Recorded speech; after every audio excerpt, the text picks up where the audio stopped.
Come here. Maxie wants to be in the video. Say hi.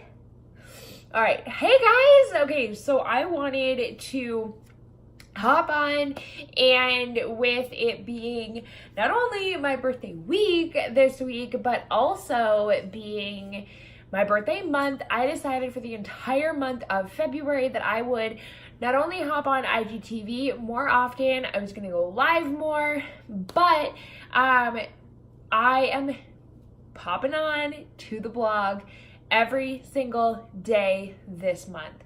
So I wanted to hop on, and instead of just giving you words from my heart, written down for you to read, I also wanted to have a little story time. So if you follow me over on Instagram, then you probably are aware of some of the really scary things that have kind of gone on in our house over the last 2 weeks. And I wanted to share exactly what happened. I'm gonna try really hard not to get emotional, because every time I talk about it, I get super emotional, which is understandable when your child is not well. But not this past Thursday, but the Thursday before, so about a week and a half ago, every Thursday the older two girls have dance, so I brought them to dance, and Abby and I have our, mommy-daughter date. We just go and randomly hang out wherever her little heart desires. The last 2 Thursdays it's been the pet store, but we went, we hung out, everything was totally normal. And then when we got home, I asked the older 2 girls to go to the end of the driveway and just grab, like they always do, grab the recycling and garbage bin while I got everything out of the car. And while all of this was happening, I was on one side of the van, and Zoe and Sophie and Aubrey were on the other side of the van in the driveway. And all of a sudden, Sophie started to scream. And I ran as fast as I could to the other side of the van. And probably within 5 seconds, I was with Zoe, but she had fallen down. And aside from falling down, she hurt her knee. The hospital said that she had a concussion. She had absolutely 0 concussion symptoms following Thursday. Come Friday morning, she didn't have any concussion symptoms. We kept her home for 4 or 5 days after anyways. But when she went to stand up after falling on the ground, and I was there helping her up, asking her how she was, what hurt, and she said that her knee hurt. That was the only thing that she said that hurt. And when I picked her up, I got her halfway up, and she was kind of on her knees, and she had a seizure. And if you haven't ever experienced anyone having a seizure, it's very terrifying. Now, she didn't have a grand mal seizure, which is when there's a lot of jerking motions and movements and shaking and all of that kind of stuff. She had what's called an absent seizure. So everything in her body went limp. Her eyes kind of I don't know, I guess I want to say rolled back in her head a little. But the best way that I can describe it is it was all of a sudden the entire her entire life was drained out of her, within a matter of seconds. It lasted about 15 to 20 seconds, but as a mom, that felt 20 years. It felt so long. And mind you, while all of this was happening, I had my other 2 children standing in the driveway as well, watching all of this happening, and I was laying in the snow in the driveway holding Zoe, because when they're having a seizure, you can't really do anything. The most that you can do is just make sure that they don't choke, make sure that they don't hurt themselves, which is why I was holding on to her, because I wanted to make sure that she didn't hit her head or whatever. you know, I turned her on her side, did all of the like first aid type seizure protocol stuff. But until they come back, there's nothing you can do. You can't make it stop. There's no kind of like intervention in that moment that you can do. So I laid with her in the snow. When she came to, I asked her if she knew where she was, if she knew what her name was, if she knew what town we lived in, if she knew what happened. And the majority of the things she did recall, which is good. She did not, however, recall having a seizure, which is normal, because oftentimes they don't remember.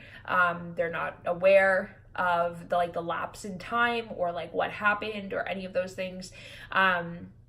So the even scarier part to all of this was not only was I alone with the 3 girls and Zoe, like I'm literally laying in the snow and the ice. It's freezing outside, but my phone had just died before I got home. So I was a mess. I didn't know how I was going to get a hold of anybody. There wasn't, like, none of my neighbors were around. Nobody was around. And here I am laying in the snow without any ability to like contact anyone. And then all of a sudden I was like, oh my God, my watch. And like, this is totally not like, I mean, I wish I was sponsored by Apple, but I'm not. But like 3 weeks ago, I got an Apple Watch and my mom actually got one around the same time. Thank the Lord, because I was actually able to use like the walkie-talkie feature on my watch because my phone was dead and talk to my mom. And she was over here in like a matter of seconds. Thankfully, she just lives around the corner. And that was the only way that I was able to like contact anyone. We took her to the hospital. And thankfully my mom had, like, I was just like, you know, in full on like mom survival mode. So when my mom came over to help me with the other 2 girls and like for all of us to get to the hospital, my mom was like to Sophie, you know, grab pajamas for you and Aubrey. That way, if we have to leave, you can come with me to Mimi's and everything will be fine. And so she grabbed pajamas. When we got to the hospital, we waited for triage and got triaged, and then we got sent over to registration. And as we were at registration, Zoe kind of like had her head down like this on the table in front of us, and you know, me and the secretary or whatever, the administration, were talking, and Zoe stood up and was like super confused, seemed like unaware of where she was when she had stood up, and she had had an accident and she didn't realize, she didn't know, and she was like, I think I peed, but I don't know. And again, for those of you that don't know or aren't familiar with seizures, that's actually something that can happen while somebody is having a seizure. They can release their bladder and not be aware of it. So when we triaged, they actually asked me if that happened during the first seizure on the driveway. And I was like, no, that didn't happen. And then when we were in the ER, she actually had a second seizure laying there. Again, an absent seizure, was not aware of it. Thankfully, Sophie had pajamas, like extra pajamas with her, so we changed Zoe quickly. And then the really sad part was that I got out of the bathroom from changing her. They were very quick to get us to bed, get her seen, all of that stuff. But while we were waiting, and I had changed her from her, like, you know, clothes that she wore to school, and her acro outfit into pajamas, when we got out of the bathroom, we were sitting there, I had gone to talk to the nurse, and when I had come back, she was talking to my mom, like Zoe was talking to my mom, and she was super confused as to why she was in pajamas. Like, she didn't even remember being put into pajamas. She was absolutely exhausted, which again is another like post seizure symptom. She was like totally like not there, not like herself at all, had absolutely no energy. It was really hard for her to like stay awake and like in conversation until like a few hours later, and then she was a little bit more awake, and then she crashed. But yeah, so she had 2 seizures that Thursday. We don't know what is causing them. Thankfully, we have an appointment this coming Wednesday, like not even 2 weeks from the seizures. We will get to go to Sick Kids, see a pediatric neurologist, and have some seizure testing done in order to see if there's anything that's causing them, if she's having like absent seizures that we're like not aware of.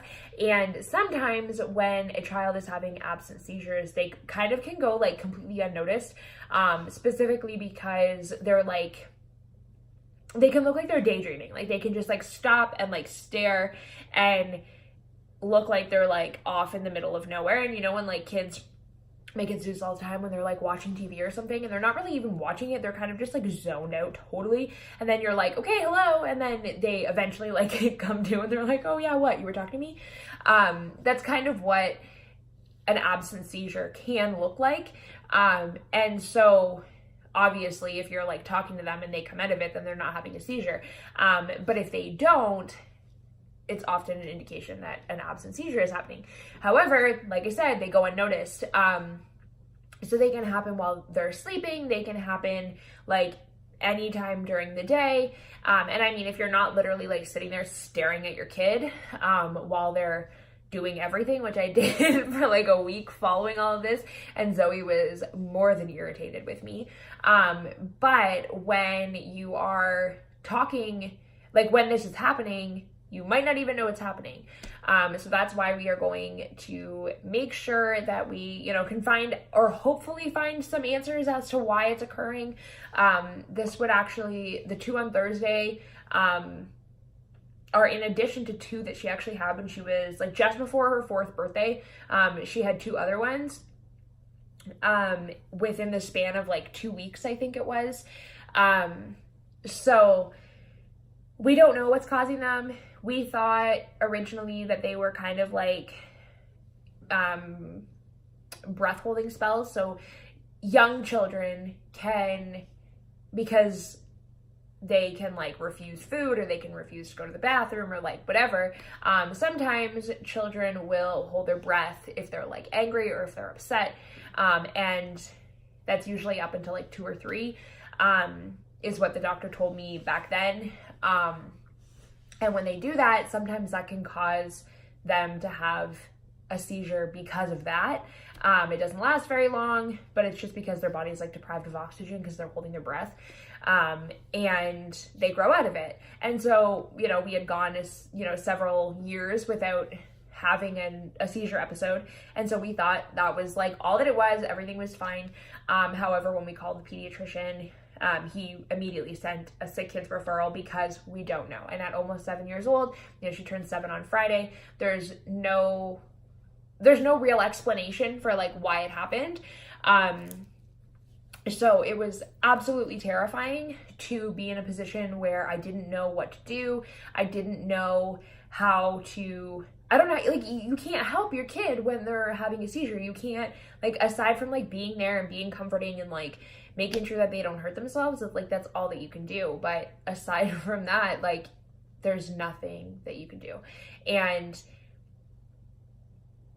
I can't even put into words what it was like to just like see everything in her disappear, like all of everything drained out of her. So that is what happened. That is, you know, an update on all of that.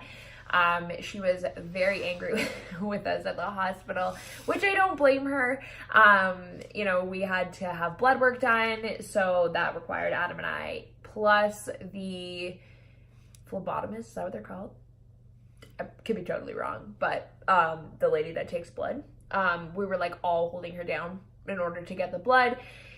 And then she had to be hooked up to a heart monitor, and poor Adam got had the fun job of collecting urine in those little like pee containers, which Zoe thought was hilarious because she's like, I just peed all over Dad. It was freaking hilarious. So I thought that was kind of funny because I actually had gone out to see the other girls who were still outside the ER room with my mom. So I left at perfect time. But yeah, so she has gone through a lot, been through a lot. She was super excited to go back to school last week. And then we had 2 or 3 no bus days. So that made her kind of angry. And then she's back to school this week for 3 out of 5 days because we go to Sick Kids on Wednesday. It's her birthday on Friday, which is actually a day off from school.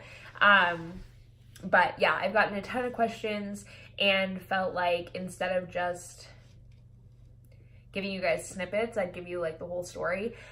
It's definitely scary. I know another one of my friends has been through it with her son, went through it a couple of years ago, but it is terrifying. But I just hope, like, fingers crossed, hope that at least we get some kind of answers this week. Or even if it's not this week, like, we at least get answers within the next couple of weeks when results and stuff come back from the testing. So keep her in your prayers, please and thank you. But yeah, that is my story time for today. That I wanted to share with you guys because, like I said, I've gotten a ton of DMs, tons of emails asking how she is, and just thought that I would let you guys know. She has been completely fine since we haven't had another like observable episode. Like I said, I don't know if she's having like, I haven't observed any other absent seizures, but I don't know if she's having them like at times when she's like playing with her sisters downstairs, because again, I'm not like standing in front of her just staring at her all the time. But I haven't observed any. I'm hoping that that's a good thing, but we shall see. So I will talk